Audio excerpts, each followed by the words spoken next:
Third film we want to talk about is Autana. You know, you say that the budgets aren't really getting any bigger, but visually the productions are becoming more incredible, more kind of dramatic. What remains is the kind of the dramatic storytelling of your films, and that kind of runs throughout. Does that become more difficult, or is it easier to tell with every film that you kind of produce?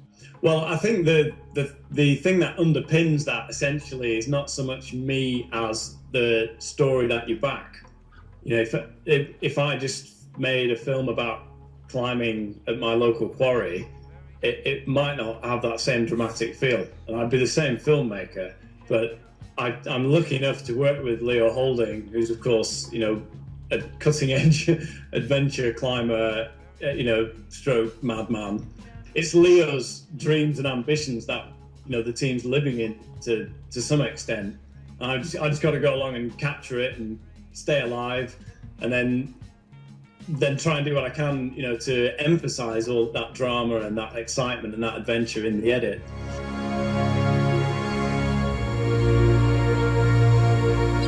It's pretty bad. Yeah, I mean, it does not look fine. Prospect of getting lost out here. I think with Autana, it's easily the most creative film that I've produced. It's the most visually engaging film that I've produced, and some of that is down to the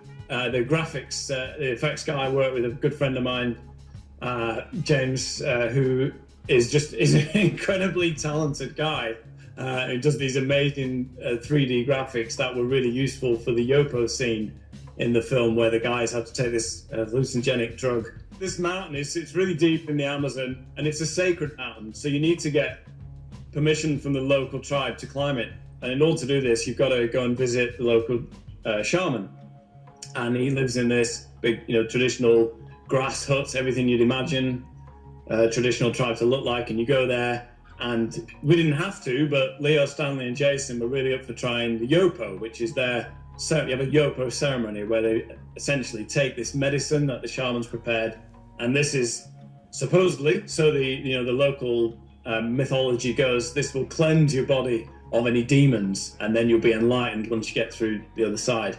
And we weren't allowed to film this, and when we saw what happened, it was pretty obvious why we weren't allowed to film it, because they don't want stuff like that getting out there. But that obviously leaves a bit of a hole in the film, because we didn't get any footage. We did sneak a camera in and get a bit of audio. We got busted almost straight away, but it was this priceless bit of audio, because Leo in particular had a pretty rough time on the Yopo. You know, if you ever get a chance to do Yopo, don't. So did they have to endure all that and then climb up Autana? Yeah. It's like we should have just gone home, really, but this is a sign of things to come. The Amazon estate is highly policed because there's lots of illegal drug dealing, there's lots of illegal petrol dealing. The last thing they want is climbers kind of messing about, going up mountains. It was just one challenge, one problem after another.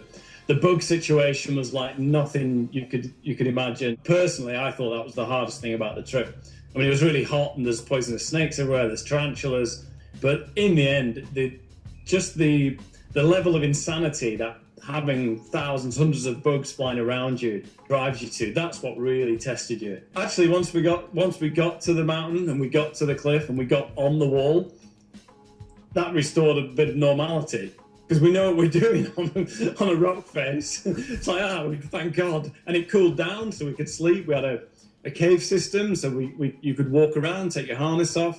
There were no bugs or mosquitoes once you got to a certain elevation, and so it was actually a real respite. The climbing was the fun bit, as it's supposed to be, I suppose.